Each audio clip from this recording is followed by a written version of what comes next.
Malta is, of course, well known to British tourists for its year-round sun and sparkling blue seas, as well as the big resorts like St Julian's, St Paul's and Slima. But there's so much more to discover on the island. In this video, I'm going to take a look at another side of Malta, starting here in the capital, Valletta. These iconic harbour views from the Upper Baracca Gardens have barely changed in centuries. But if you've not visited the capital for a decade or more, you'll be astonished by the many other changes in the city.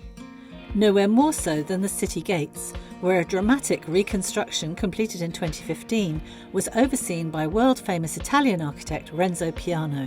It's epitomised by the contemporary new Parliament building, known locally as the Cheese Grater, contrasting beautifully with the surrounding classic Maltese buildings and the ruins of Valletta's original opera house, once a car park and now an open-air theatre.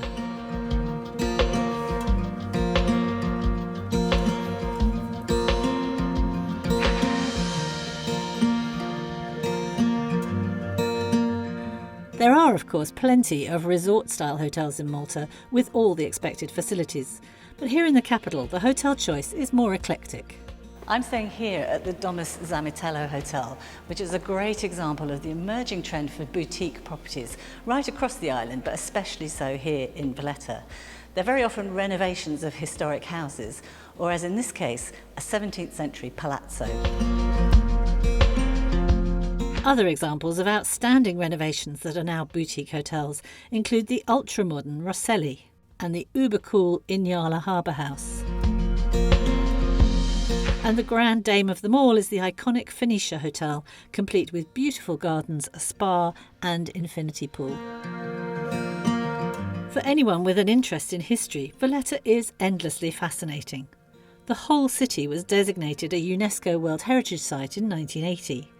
It's the smallest EU capital and one of the most concentrated historic areas in the world. Layers of history surround you everywhere you look, and there are, of course, plenty of museums and willing guides to provide the context and as much detail as you want or need. And alongside history comes art, in the grand paintings adorning the walls of every significant public space, not least the magnificent Caravaggio in St John's Co-Cathedral, and also in more modern collections.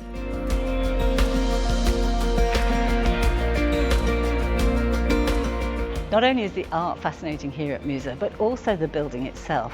This building's actually 500 years old and was originally the seat of the Italian Knights of the Order of St John. It was renovated as part of the legacy of the 2018 Valletta City of Culture programme.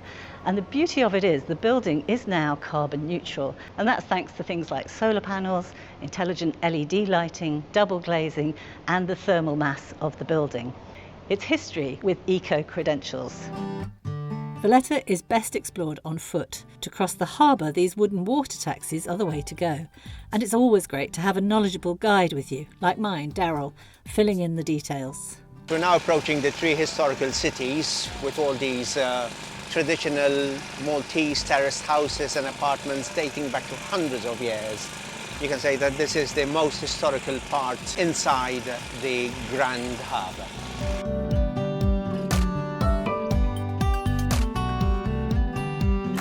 Much has changed in Malta, not least the emergence in the past decade or so of a really exciting food scene. Confirmation that Malta has reached new gastronomic heights came with the publication of the Michelin Guide to Malta in 2020. The second edition, just published, lists 31 restaurants across Malta and Gozo, including 5 Michelin star restaurants, and this is one of them, Ion. With a side serving of wonderful harbour views, our sublime 6-course tasting menu at Ion was the creation of guest chef, formerly of Greenhouse London, Alex Dilling. What I've noticed here is we're about 50% tourists and 50% locals. And I think when you're on holiday somewhere beautiful like this, you want at least one of your nights to be a kind of special occasion experience. So I think there'll be more and more restaurants of this kind of level popping up in Malta. But it's not all about Michelin stars. Using fresh local produce, caring about its provenance and keeping traditional recipes alive has become a mission for chefs across the islands. Today I'm having rabbit, which is just about the most traditional Maltese dish you can get. At only 17 miles by 9, Malta is a small island. Nowhere is more than an hour or so's drive away, and you're never more than 15 minutes from the sea. With over 300 days of sun in a year, hiking is hugely popular, with marked trails across the islands, especially along the coastline. Oh, wow. Oh yeah, this is St. Peter's Pool. Yeah, oh, look at them all jumping in. Yeah. Such a great spot though on a walk, isn't it? To stop, have a swim, It is, carry yeah. on. You can stop here for a break if you like. Can we go down? After you. Okay.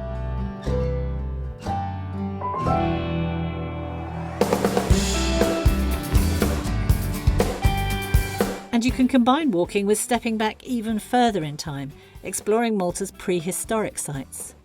Hajar Im is just one of many megalithic temples in Malta. To see the most famous, you can take the fast ferry across to neighbouring Gozo. So this is one of the absolute must-sees on Gozo, the Gigantia Temple, built in 3700 BC. So before the pyramids, before Stonehenge. This is the oldest freestanding temple in the world. And I don't know if you can see, but just between the palm trees there in the distance, you can see one of Gozo's magnificent domed churches. And if you think about the dome on top of this temple, that apparently could be seen from Malta, you realise just how impressive these temples were. Gozo is a lovely island to explore, quieter and more rural than Malta, but with plenty of interesting sites to visit, not least the citadel in Victoria, dating back to medieval times. Just as on Malta, the concept of farm-to-table dining is evident on Gozo. I was lucky enough to go on a food gathering trip out to the local farms with Gozitan chef and restaurateur Philip. This is where it all starts, down Yes, on the valley. yes. Beautiful, isn't it? It's always a green valley. It's got a natural water source where you see bamboo growing. That means there's a water source coming from under the ground. Later, back at his restaurant Tar Philip, we saw the ingredients being used to create a traditional Maltese feast. This is the lampuke pie ready, and we're going to enjoy it, trust me. After a delicious, and it has to be said, huge lunch, I was very glad of a seated tour. This afternoon we've been having great fun touring around on a tuk-tuk run by a company called Yippee Malta, and they have a whole fleet of tuk-tuks, including new for this year these e-tuks, which of course are so much more environmentally friendly and a lot quieter, so it's a really fun way to have a look around Gozo. They actually do it as a full day trip from Malta, and you can come over on the company's boat, do the tour of Gozo and swing by Comino on the way back, so it's a really fantastic day out. We've had such fun. Should we carry on, Joe? See a bit more? Let's go.